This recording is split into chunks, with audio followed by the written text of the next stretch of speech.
let me check to make sure we are going on Facebook.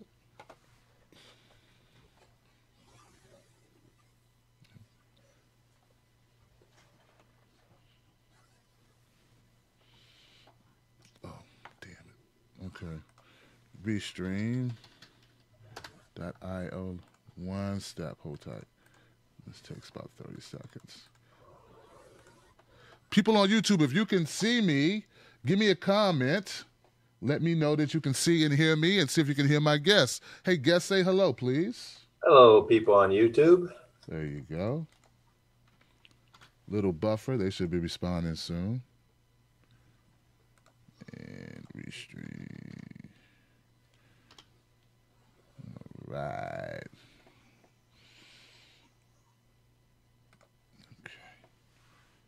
My camera needs to be adjusted just a slightly.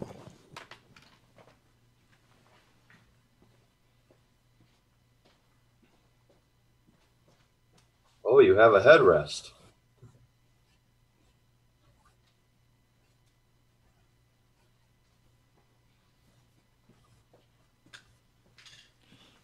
Come on, Facebook.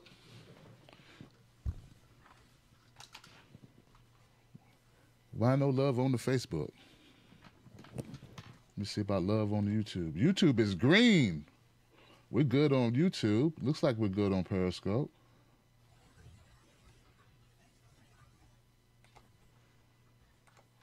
I'll do that again. That didn't go to Facebook.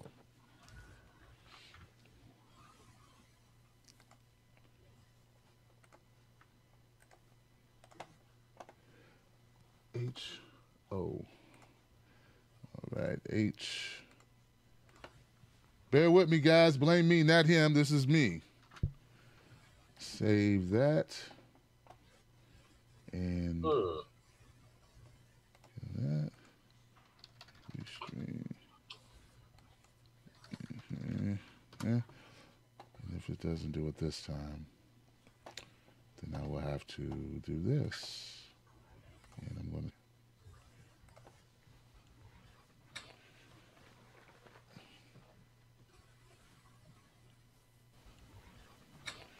Oh, we're going, bro. We're going. Tested 1, 2. YouTube people, I just had to make sure we were up on Facebook, and we're now up on Facebook. 1, 2. YouTube people, there we go. Tim and Black. we're good. Tim Black. Tim Black. All right, guys. Hey, everybody. How you doing? My name is Tim Black. Welcome to the Tim Black at Night show. Very glad you could make it. I had a little technical glitch, but we moved past it. You know how we do here. I want to invite you all to a great program. What we're going to do today is we're going to talk to a friend of mine that I met back in Philly. He's the co-founder of the Burn or Bust movement. And, you know, we bumped into each other a number of times, both at the People's Convergence. And I'd like to introduce him to you today to talk about something a little new, something about taking back our politics. My friend and yours, guys, Victor Tiffany. Oh, thank you, Tim. I appreciate that. It's good seeing you again. Good seeing you as well, bro. Well, man, we got so much going on, Vic, man, and you know, people's frustration levels are so high. Folks are wondering, is it even worth it to be involved in politics after what happened to Bernie Sanders and what's going on with the DNC? And then we got Hillary's book, and then Trump doing something crazy every other day. You told me that you had an idea that you wanted to bring to the people, and what is it, Vic, that you think that we can do? Well, first of all, I have to say it's not my idea. And even before I get to that, I just want to thank you for bringing me on. Thank you for doing what you do. You bring on voices that are not heard, certainly not on corporate media or much of the alternative media. And so I appreciate that. I donated to your Patreon account, and I encourage other people, just a couple bucks a month to keep you on the air, keep you rolling, and keep you bringing out voices that are not heard but need to be heard all across the country. So I really appreciate not just bringing me on, but bringing on all these other people that you do bring on around the country. So thanks so much for what you do. Hey, you're welcome, Vic. Thank you for saying so, man. I appreciate it. So what we doing, and this is a we, it's never been Victor Tiffany, right? Revolt Against Plutocracy was co-founded by another gentleman, and then he departed before we went to the DNC last year. And a few months ago, a gentleman named John Rachel got a hold of me through an email exchange with that former PAC person. And he presented an idea. Now, because of the burn your bust activities, I get a lot of ideas that come across my plate. And most of them I read and I say, yeah, that's nice. Good luck. And I read John's strategy of a candidate contract. And I thought, this is interesting, because let me just back up a second. When we use a phrase like or bust, or else, or lose in November, or trash the Democratic Party, or exit the Democratic Party, these are expressions of primary election leverage, right? That's what burn your bust was. It was leverage. We walked into the primaries telling the Democrats who were voting in these primaries, if you don't nominate Bernie Sanders, you're going to lose in November. And that was the billboard we ran in Philadelphia. The superdelegates knew exactly what was going to happen if they didn't nominate Bernie Sanders. It was our leverage strategy. We intended to defeat Hillary Clinton. So we were thinking about a generic approach to the midterms called progressive or bust. And there's two problems with that phrase. One, you alluded to in Washington at the People's Convergence. You had your show was named Progressive for a while, and people were turned off immediately. And that's the way it is with all political terms, whether it's liberal, conservative, Tea Party, or progressive. Somebody sees that word or phrase and they immediately shut off. They don't hear what you're trying to say. They don't bother paying attention to your strategy in our case. So that's one reason we dumped progressive, and that whole phrase, progressive or bust. The other reason is how do you determine who's progressive? Remember, during the primaries, Hillary Clinton kept declaring herself, I'm a progressive, but one who likes to get things done. And those of us who are progressives were sitting there rolling our eyes saying, no, lady, you are a neoliberal. Don't give us that line of bull. So how do you determine? You have to do research. It's a big problem. And when John came along with this idea of a candidate's contract, it immediately solved the problem. So what we're looking at for the midterm elections is we're calling CFAR or else. It's a paradigm shifting, game changing, transpartisan strategy for the midterm elections. CFAR is a contract for American renewal. It's kind of got a great acronym, right? CFAR. If you can't CFAR, you're not going to go far. We have a bunch of these memes and expressions that will come up in the next hour or so. It simplifies this whole process of figuring out who we're going to support. And I have some news I'm going to bring on later in the show. It's pretty exciting. We have a high-profile Democrat who has signed the CFAR. It's very exciting, and people, you're listening, your audience is going to find out this is a news story. Actually, nobody's picking up on it, and it's not because we haven't alerted them to it. It's just that people aren't paying attention to what's going on. Okay. But it simplifies the whole approach as to who you're going to support for the House and the Senate, who you're going to support for Congress.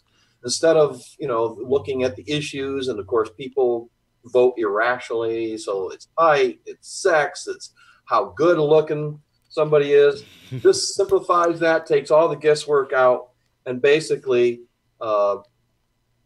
offers voters a whole new approach toward picking candidates. Okay, so is this like is this similar to like a Justice for Democrats or Brand New Congress or any of these other so-called vet groups that go out, they look at candidates, they have to fulfill at least one or two of the criteria of a platform before they can be endorsed, to kind of give like cliff notes to voters? Hey, this guy's got our stamp of approval type of thing?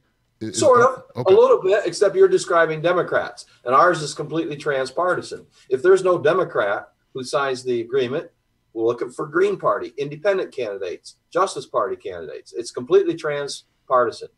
And we were initially giving priority to Democrats, not in terms of searching, but for when people go in the voting booth, right? Our recommendation was vote Democrat first. And we decided to drop that and just if there's multiple CFAR candidates in election, let the voters decide who has the best shot of becoming the next member of Congress, rather than us saying, give Democrats priority, because they haven't earned it, really. Let's be honest.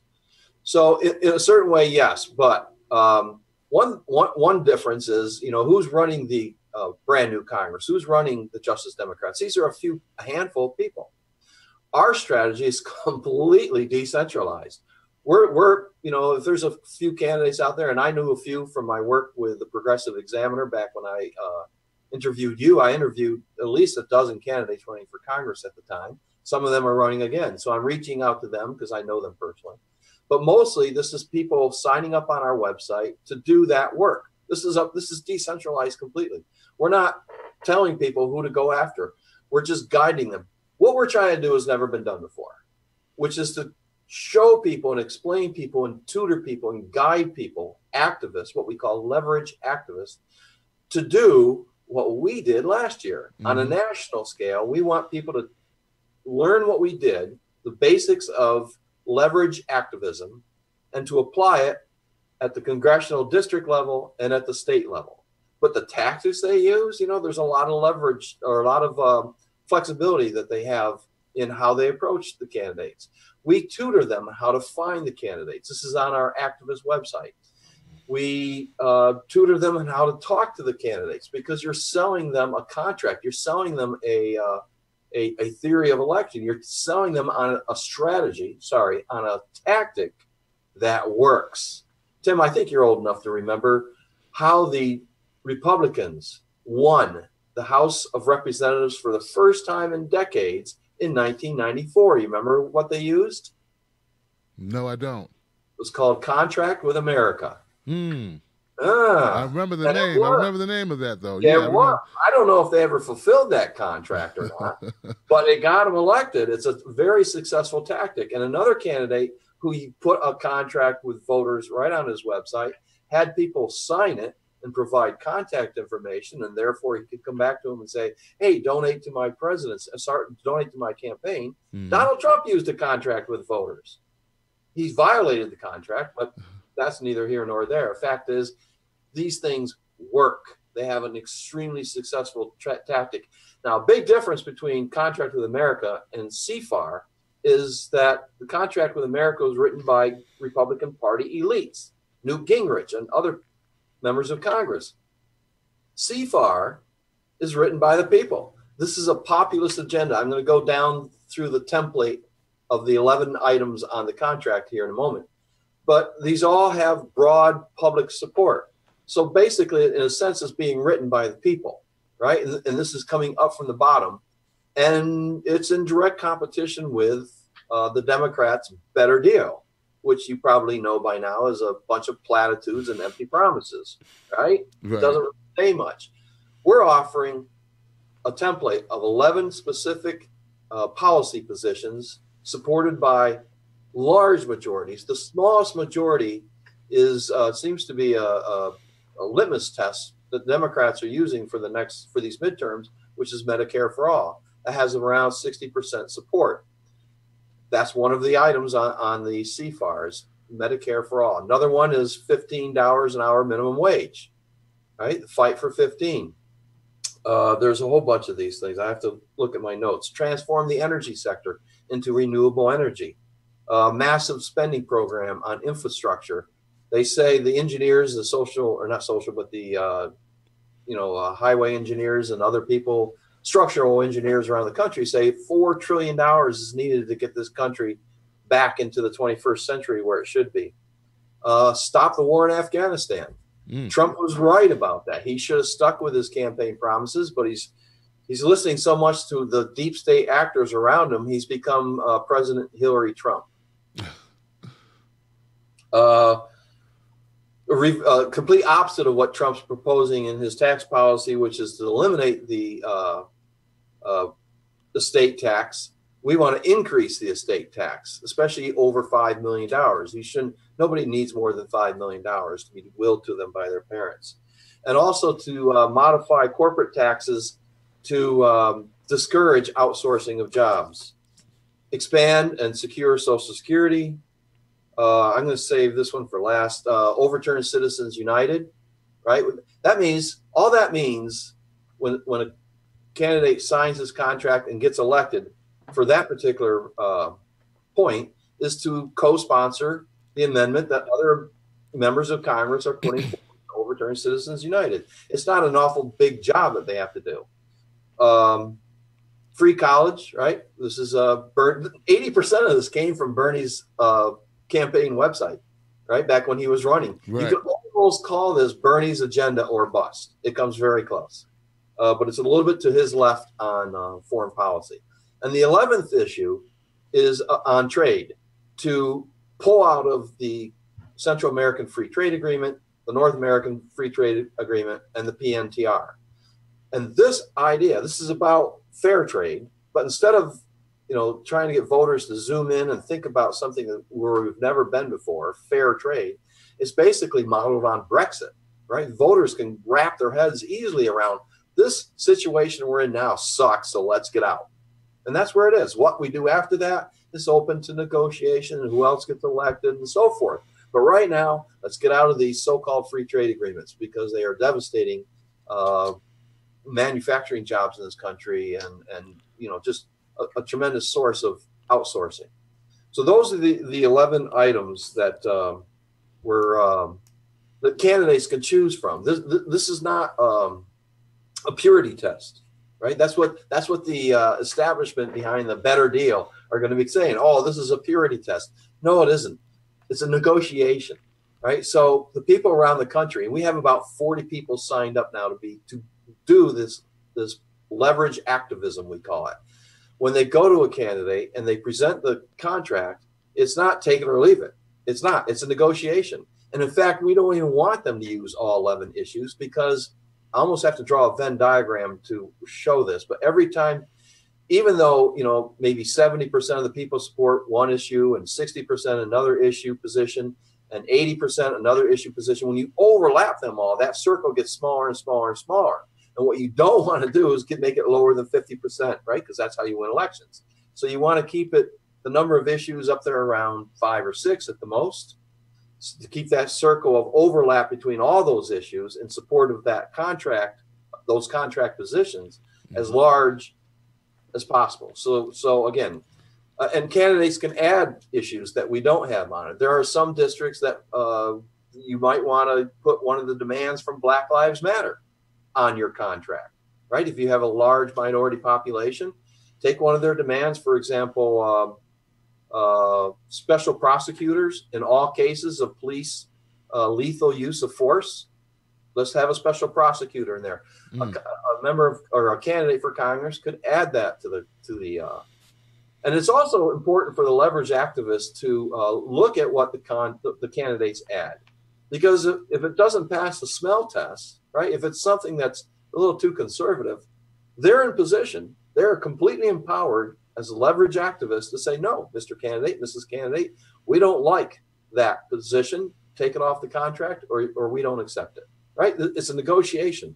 And so they can accept it locally, and all of this is locally, and all of this will be invisible to us. We have no memo of understanding with them. It's a freelance sort of thing, just like Occupy Wall Street, in a sense that, the people in New York City didn't dictate how the occupations around the country and around the world function.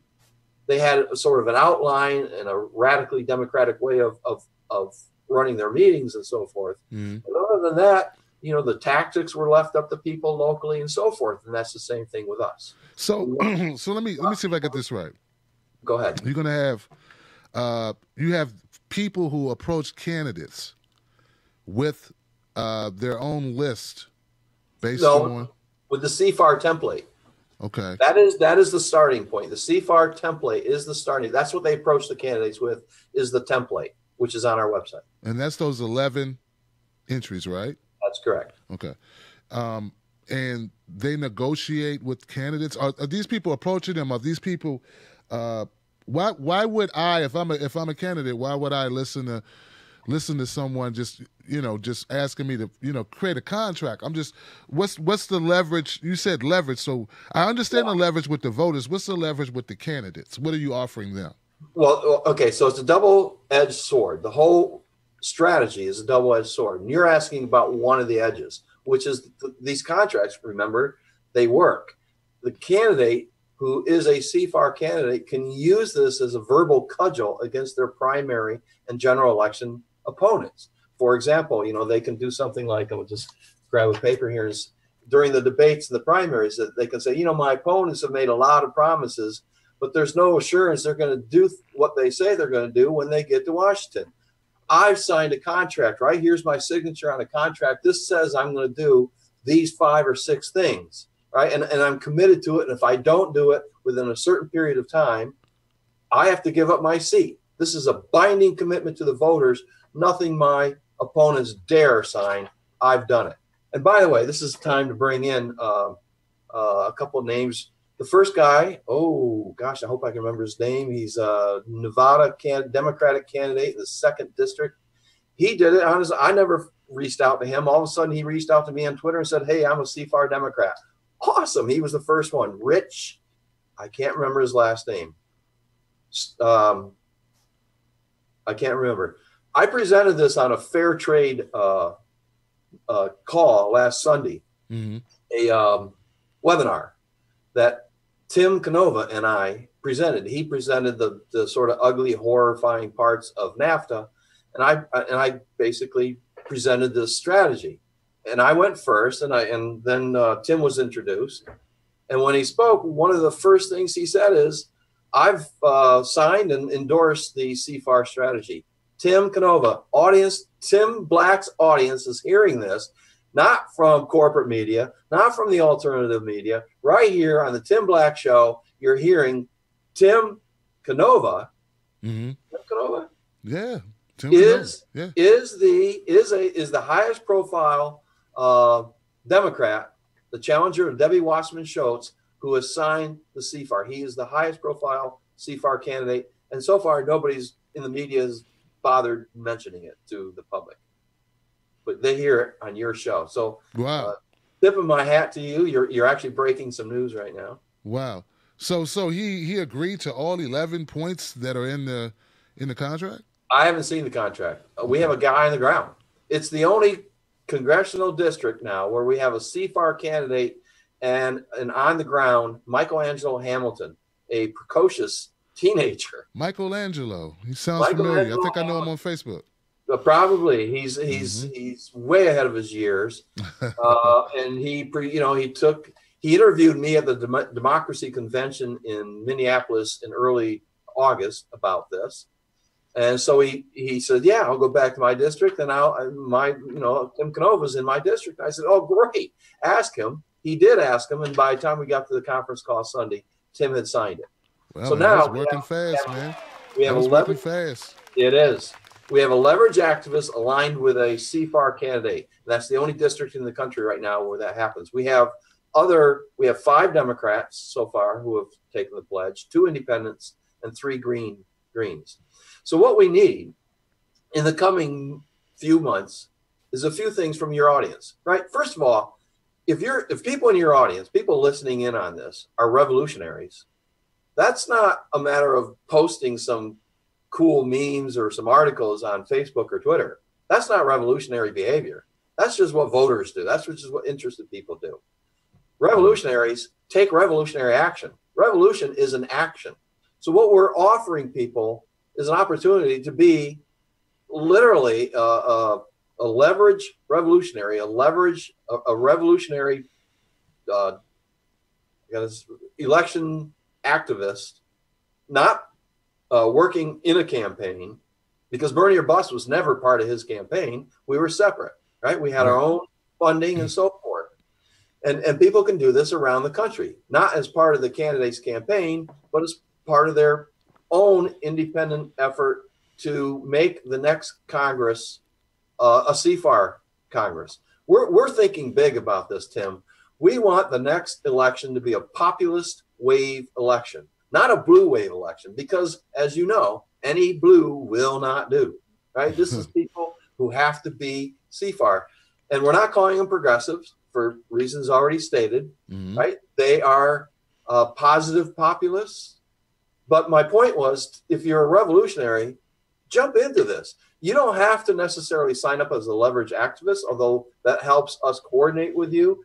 And I want to go through the 4 things that a leverage activist can do. But first, anyone listening to this can start creating this buzz around CFAR in the next 2 or 3 months. We have an election coming up in November. So really between now and the end of the year, you know, I'm a CFAR voter. Are you a CFAR voter? Hey, candidate, are you a CFAR candidate? You're not a CFAR candidate? Why aren't you a CFAR candidate? I'm only supporting CFAR candidates. So if you're not a CFAR candidate, you know, just build a buzz around this CFAR idea. Because, and then so that's how. I'm sorry, Vic, what does CFAR stand for?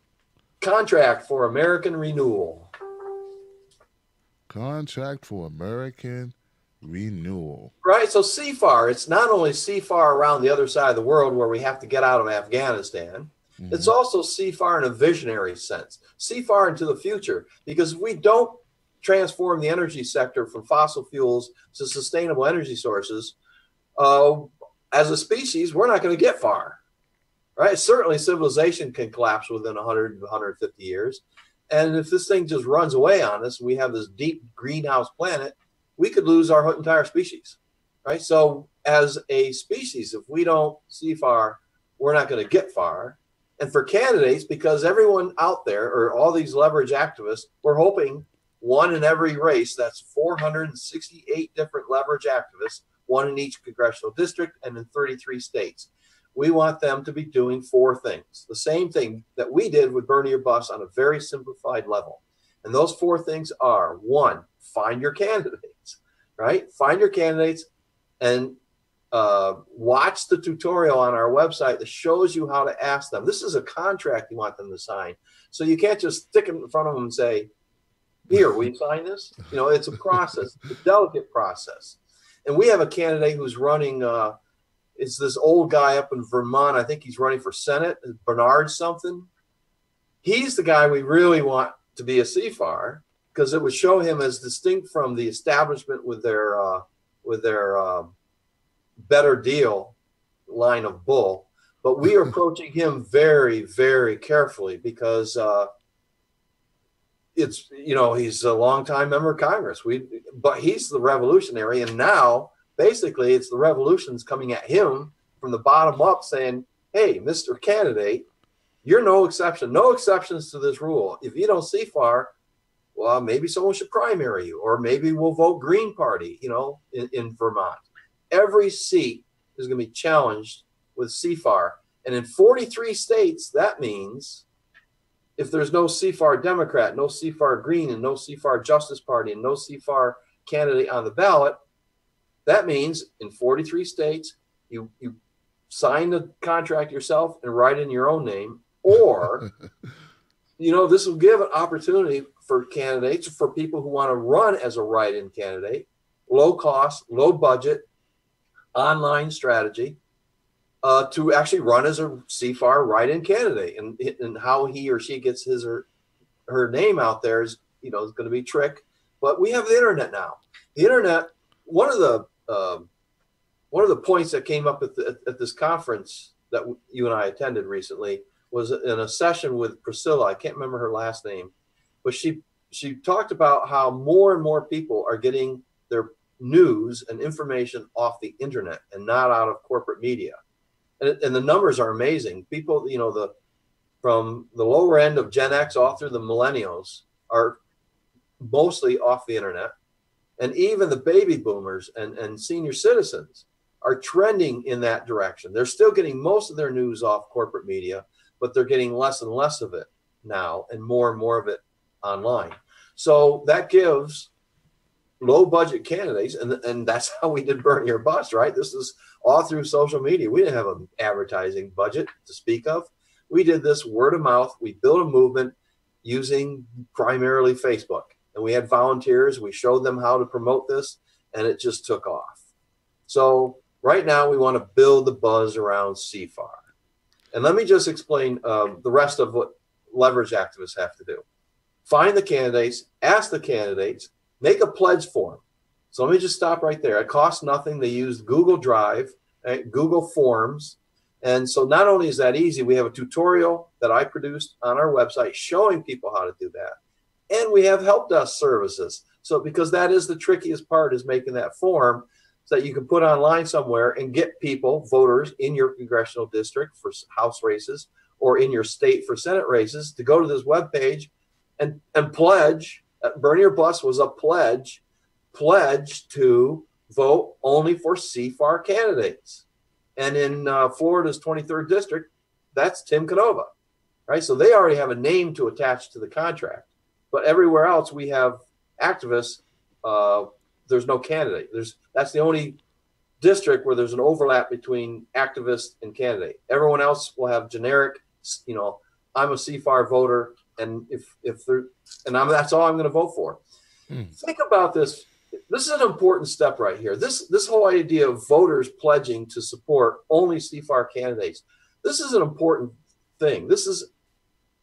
Think about how it's done now, and then I'll explain how it's different. Somebody says, I'm going to run for Congress, right? So they establish their FEC committee. They create on a website. They show their platform, and then they make campaign promises. And the voters go, all right, candidate A, candidate B, candidate C. I like candidate C. I like the values. I like the look of his jib. The subjective and objective reasons people support candidates. That's the way it works now. This is different. This is a voter empowerment strategy, because now what we're asking basically is to have the voters go to the candidates and say, here's our agenda. Here's our agenda. Sign the dotted line, or else we'll find a candidate who will. That is CFAR or else. Right? That's voter empowerment. And Tim, one more point about that. This whole thing, of all the strategies and tactics that we're using, the contract itself, this idea of flipping that relationship between candidate and voter on its head and empowering voters in a radically democratic way, saying, hey, here's what you're going to do in Congress, or else I'm not going to support you. That is the most revolutionary characteristic of this entire strategy, right? If you want to be a revolutionary, you tell the candidates what their agenda is going to be when they get to Washington. That's democracy. That's the voters telling the candidates, here's what we're going to elect you to do. And if you can't sign this commitment, this binding commitment to us, your voters, your constituents, I'll write in my own name if I have to. That's radical. That is revolutionary. One question I have is so say you start this, you create your CFAR organization, and you treat it like a union, and a union endorses candidates. That way you don't have to ask these. Let me finish. You don't have to ask people to sign anything. You just pick the person that matches what you want that candidate to match, as far as the issues as far as what their platform is, as far as what they commit to doing in office. I see that the same way, sort of similar to this. I don't know. Maybe that's my interpretation of it all, but I see that as leverage as well. I mean, just endorse somebody and then pull your endorsement, or once you endorse one candidate, the other candidates don't get the endorsement. Thus, the people in the organization vote according to the union, or vote according to who their organization endorsed. That's perceptive. In fact, we almost call it a union. We almost referenced this as a voter union. I was hoping I was close, man. Yeah, we didn't, because for the same reason we're not using the word progressive. Some people are turned off by union tactics and the word union and so forth. So we said, let's just go with voter pledge, just like we did last time. And we're not talking about right now it's a voter pledge tactic. It's not a movement until just about everyone knows this thing is happening. We won't be able to, unlike Burn Your Bus, where we control we knew how many people had signed up. We won't know. We'll never know, so we can't say, okay, the threshold is 50,000 pledged CFAR voters. That's when it's a movement. We're not going to know exactly when it's a movement, because it's decentralized. Maybe we'll figure out a way to get people to send in their numbers every week, and we can keep a running tab. But at this point, we're not going to know when it's a movement. We'll know when it's a movement when other people in the media start picking up on the CFAR alternative to the better deal. And ultimately, here's our key. Let me come back to Bernie again, because he's a critical component here. Tim Canova is the highest profile candidate at this point. We want to slowly approach Bernie. I'm actually going to be emailing Bernie or bust people in Vermont.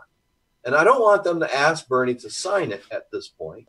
I want them to somehow make Bernie aware of CFAR without being asked, right? It's a process. It's a slow process. I want him to get a sense that there's a buzz out there about the CFAR movement or strategy before he's ever asked.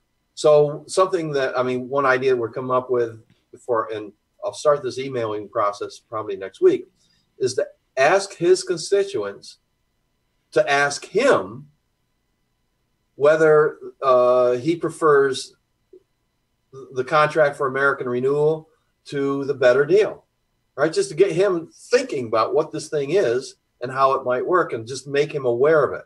And then after the election this year, not next year, after November 7th this year, then we'll start approaching him. What do you think about this CFAR? Isn't this an interesting idea? And eventually we'll get around to Senator Sanders. If you don't CFAR, we'll find somebody else who will. All right. So it's a slow process. We want to just start with, because if he says this better deal is crap and I'm a CFAR candidate, then the revolution is on in very visible terms. Let me just talk about revolution in the midterms. Who is talking about this? Who's talking about a revolution next year, Tim? Have you heard anybody with a revolutionary strategy? Does anyone come on your show? Have you seen it in the news? Is anyone talking about a revolution next year? I'm serious. That's a question. No, serious question. I thought it was rhetorical. No. Actually, I was wondering when you said, when I introduced you as the co-founder of this initiative, there was someone who approached me with a very similar idea. I'm wondering if this is the same person that you teamed up with this idea. And he wanted me to talk to Jimmy Dore about it, and Jimmy and I were so busy at the convergence, I didn't get a real opportunity to talk to him about it. But yeah, like very limited people, to answer your question, Victor, very limited people have approached me with really radical ideas that change the shift the paradigm. It is. There are. I mean, even Bernie, who's running next year, he's not talking about political revolution. He's just running as a, re-election campaign, finally. Very standard thing. The thing about revolutions is they're not top down. Campaigns are top down. Mm-hmm. Revolutions come from movements. They come from voters. So it's partly a matter of voters going, hey, I like this idea. One nice thing about it is it's not partisan. What's the largest single group of voters in the United States? Democrats, Republicans, or independents? I know that question, man. You know that answer. I want the audience to know. Oh, okay. Well, they can't answer. Right, but if you answer it, they'll know. Independents, people. Independents are the largest voting bloc in the United States. Right. So they're very going to be in tune to something that's not connected to Democratic Party, not connected to Republican, not connected to any party. Right? This is just a grassroots strategy coming out of nowhere. Right, and they're going to go, well, what are the issues? They'll read this. They'll read the CFAR, and they'll go, yeah, this idea makes sense to me. And what really makes sense to me as a revolutionary is that this empowers voters. Like you said, a union gives people power because they work together as a single entity. This pledge to the only CFAR candidates is the same kind of unifying process. And in the primaries, it doesn't even have to be a majority of Democrats who are behind this, because one thing I hope the Democrats learned last year is the minority of voters can switch an election. Right? If a minority of voters say, I don't like this nominee, I'm going to vote for Jill Stein, or I'm going to write in the candidate of my choice, or I'm going to vote for the Republican. And I do think some Bernie or busters actually voted for Trump, possibly because they never went to our website and found out what we were defining or bust to be. They just said, yeah, I'm Bernie or bust. I'm going to vote for Trump if Bernie's not the nominee, without understanding what the whole thing was. This time it's a little bit more narrowly defined. It's going to be CFAR and only CFAR. And however that happens, it happens. Again, it can be a Democrat, it can be a Green, it can be Justice Party, it can be a write-in candidate, except in the 7 states where they have no write-in candidates or write-in options. In those cases, we can't come up with a solution in every possible scenario. Voters are just going to have to vote their conscience. Imagine that, giving up on the lesser of two evils. Right? That's what this is about. This isn't any different than Bernie or bust conceptually. We're taking a stand around this agenda, and we're not budging. If you want to win your primary race, if you want to win the general election, you have no choice, because a minority of voters pledged will defeat you unless you are on board with the CFAR. And there are candidates out there, I'm not going to name names, they're progressives, right? Their platform basically matches what's in the CFAR. And this one in particular, he's fairly high profile Democrat running for Congress, won't sign a CFAR. Now think about that. What he won't do is sign a binding commitment to go to Congress and do what he says he's going to do in his platform in the first place. How do you trust somebody that won't sign a binding commitment to do what they say they're going to do? Right? If he or she has a platform that agrees with this contract, and he won't sign or she won't sign the contract, how are we, the voters, supposed to trust this individual? Wow. So no prisoners here, no compromises, no exceptions. Even though you're the big progressive running, self-proclaimed progressive, if you can't CFAR, too bad. No exceptions. This is a revolution. And this time, candidates, the people are in charge. They're not going to like that much. And that's why Tim Canova... That's why he wouldn't sign it. That is why he would sign it. He doesn't want to give up the power. Yeah. He doesn't want to give up that power. And a lot of people don't. And they're going to have to if they want to win. That's the idea of building this movement. Only if you get like millions of people to sign up, Victor. You're going to need everybody. It only takes 1,000 or 2 in each congressional district, right? If enough people start reaching out to these candidates, if it's just 1 or 2 people, they can get ignored. And that's the whole idea of coming on a show like yours or coming on a show like H.A. Goodman, or Goodman, does I have his name right? All these other alternative medias, and start getting this word out so that the people listening can go, because, I use Facebook to contact the candidates in my congressional district so far, right? 5 of them. I've had a face-to-face video conference. One guy I actually knew. He was going to do something like what we did, threatening to run as a write-in candidate. And before the contract came along, he saw the contract and he says, "Oh, that's a Republican idea. I'm not going to get on board with that." In other words, Tim, this progressive was saying, "I think Republicans should have a monopoly on effective election tactics."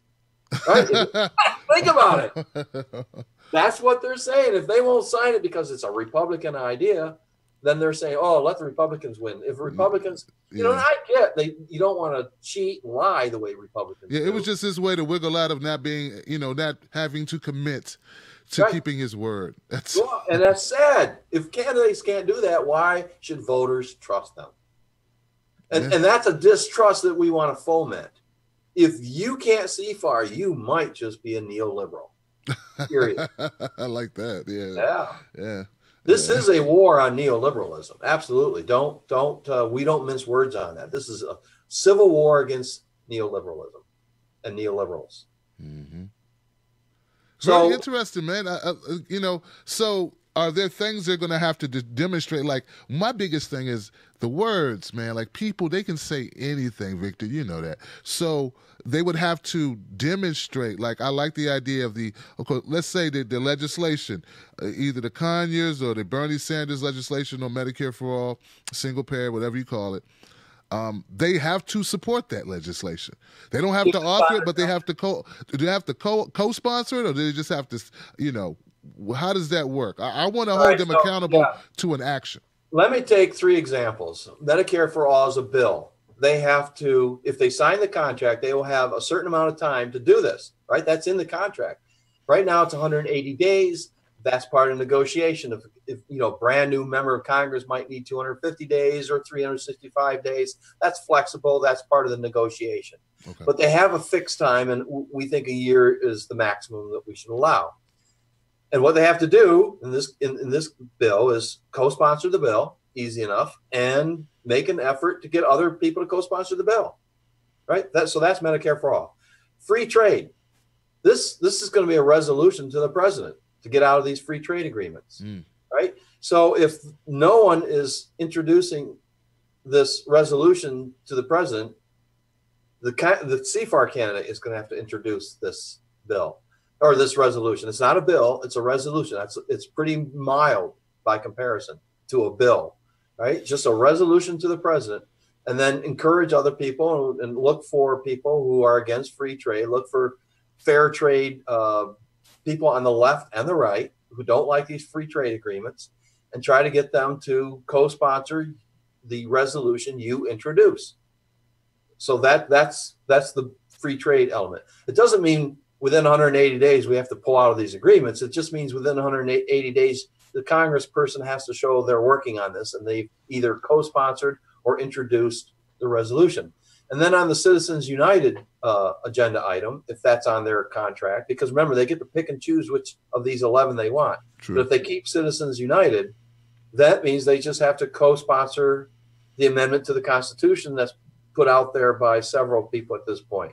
There's probably a dozen now who are co-sponsoring an amendment to the Constitution to overturn Citizens United and all related decisions that have come down over the years that give corporations rights and that defines personhood, right?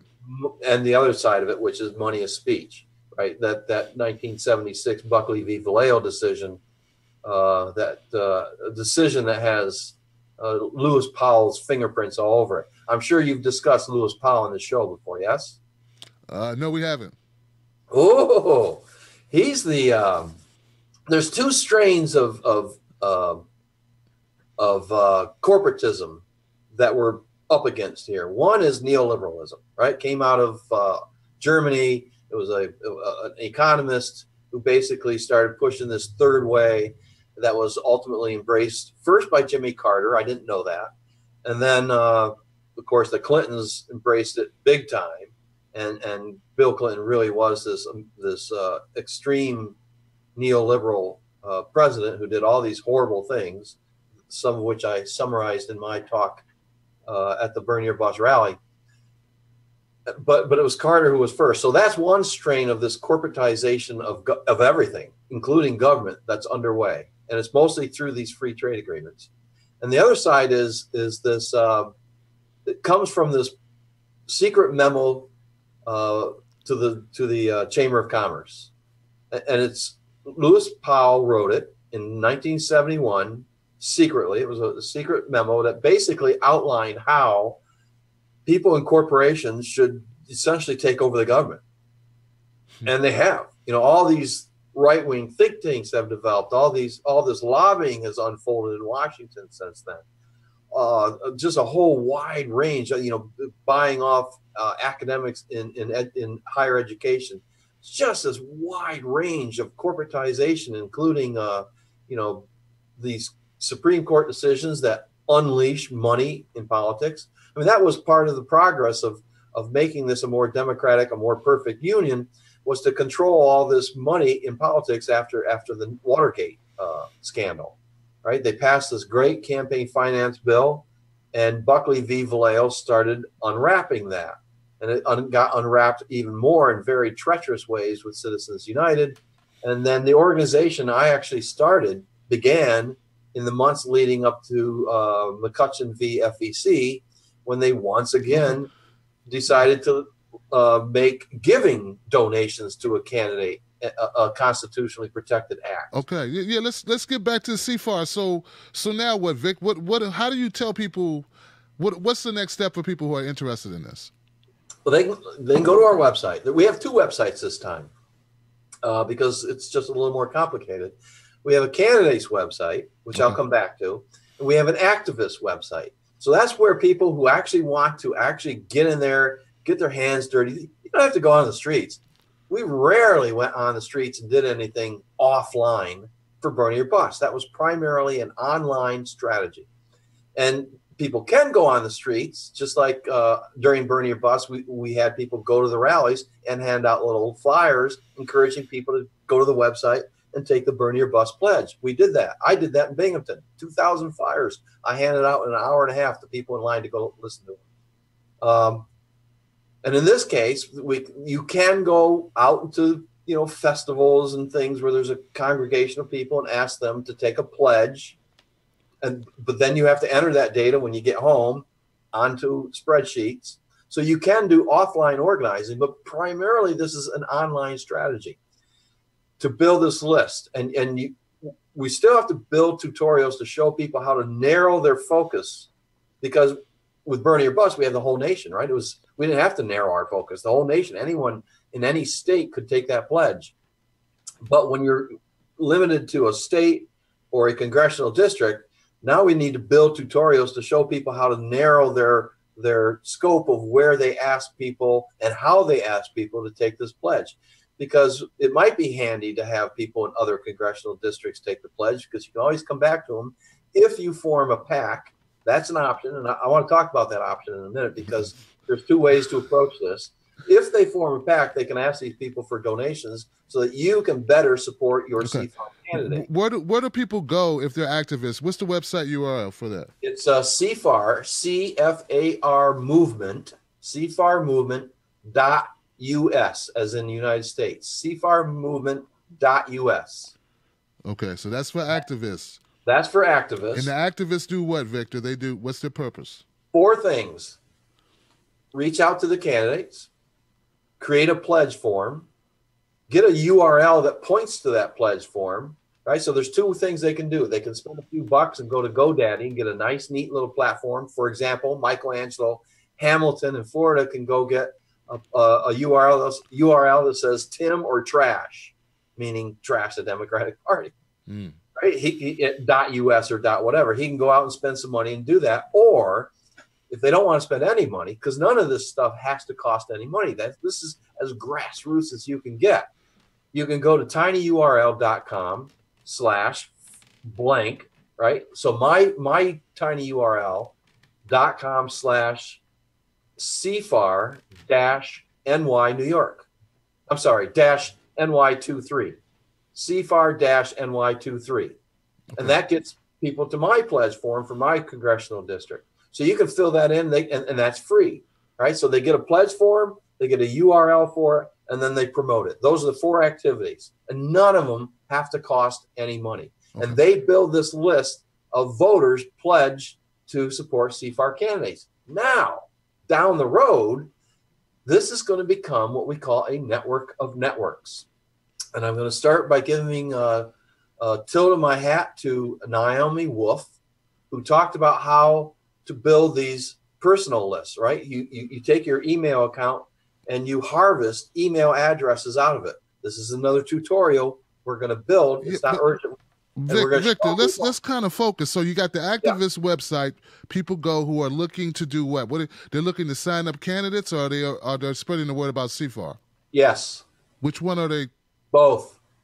Okay, and then the other website for candidates. Either and there's a tutorial show them how to look for candidates. Okay, that's all on your website, right? Yep. All your tutorials on the website, right? Yeah. Okay. Yep. So what's the other website, and what's that for? For candidates to go to? That's for candidates, right? Okay. So there's no tutorials on how to do this. It's basically a video of the author of the contract, John Rachel. That might have been the guy who reached out to you not long ago. Okay. About Jimmy Dore. That might have been John. Okay. He has this really nice presentation to the candidates explaining all the advantages of being a CFAR candidate. Right? Okay. This is a weapon they use. This thing. So that's your sales pitch to the candidates. Exactly. Gotcha. And then on another tab, that's where you find your CFARs. One for the House, one for the Senate, Word format, so they can download it, modify it, then sign it. Right? Either one, depending on which one. Mm-hmm. So yeah, that's where we send the candidates. We don't want to show them how we're making the sausage. We just want to show them the finished product lying on the refrigerator shelf. Here, buy this. Become a CFAR candidate and win. Because if you don't, you're going to lose. See, that's the leverage. It's be a CFAR candidate, or this movement of voters, this list of voters, the activist, am building, aren't going to vote for you. We're going to vote against you. That's leverage. That's how the leverage actually works. So back to the list. They're building lists, and we're going to use this list to help the candidates get elected. This isn't a list of what? Voters pledged to vote for a CFAR candidate, right? Okay. Just like we built a list of voters pledged to write in Bernie Sanders or vote for Jill Stein. That was a list of 100,000 people, right? We still have about 50,000 on our newsletter. They're going to use their list and show them how to build a network out of their own email account, right? So if you have, you know how AOL works. You used to work for Case. If you type in a letter on the to or the BCC or the CC, addresses pop up, right? So you type A, and an address pops up. So you select that one. AB, another one pops up. So you select that one, and you make this list, and you copy and paste it into the body of the email. I think, Vic, people are like losing. I know I'm losing you now. It's a tutorial that we're going to build, and they can just follow it step by step. Yeah, let's just keep it like. It sounds like a good idea. I like the idea of leverage. I think people are interested in trying to vet candidates, and a quick way to do that, feeling that they've met certain criteria. I'm a little disappointed you don't have a justice reform component of it. I wish you could add that, but all in all, I think it's a good idea. What people need to know now is like, how do they go find out more? I think you gave us that, and you just need to get the word out. You just let more people know about it. I think the strength will be in numbers. Don't you agree? Absolutely. Yeah. Nothing will happen without the numbers. So it's important, as I said before, just start talking about it. Start talking to your friends about it. Start talking to your neighbors about it. Let me reinforce what John asked you. Ask Jimmy Dore to have John or myself on the show so we can start getting this out to other alternative media. Right? You're a pioneer here because you're bringing us on first, but we need to get on Ben Dixon's show, and we need to get on H.A. Goodman's show, and all these other shows that are out there, and get this word out, because this is something we have now that we didn't have 2 years ago. At this stage 2 years ago, I didn't know who you were. I didn't know who Ben Dixon was. I didn't know who H.A. Goodman was. I didn't know who Nico House was. I had been out there 2 years prior to that, so that's really sucks that you would say that. But the internet sucks sometimes.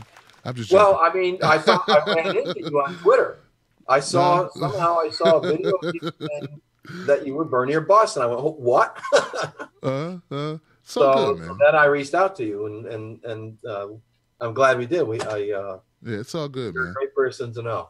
All right, man. Look, thank you very much for coming on the show and sharing this idea and letting people know about it. And I think it's a great tool to use to get, like you say, get leverage over candidates. The idea of vetting candidates and making them earn our vote. And if they don't earn our vote, we go the other way. I mean, that's the only way to do it. No more lesser two evils or lesser of eight evils or whoever's running in your district, guys. That's right. I think that too many times we fall for the banana in the tailpipe when these candidates talk. But if they won't commit, as Victor says, to a contract with you, with us, with their constituents, well, that means they're bought and sold. Like they're bought and paid for. Like they're going to go with the win, depending on what works for them or whatever. So yeah, I like the idea. Vic, what are you want to close it out with some more recommendations, or just repeat your website or something? Sure. Well, I just want to stress again, basically what you were saying, which is this is a voters empowerment strategy, right? This is an opportunity for us, congressional district by congressional district in 33 states, to go to the candidates and say, just what I said, here's our agenda. Get on board or we'll find someone who will. It's a voters empowerment strategy.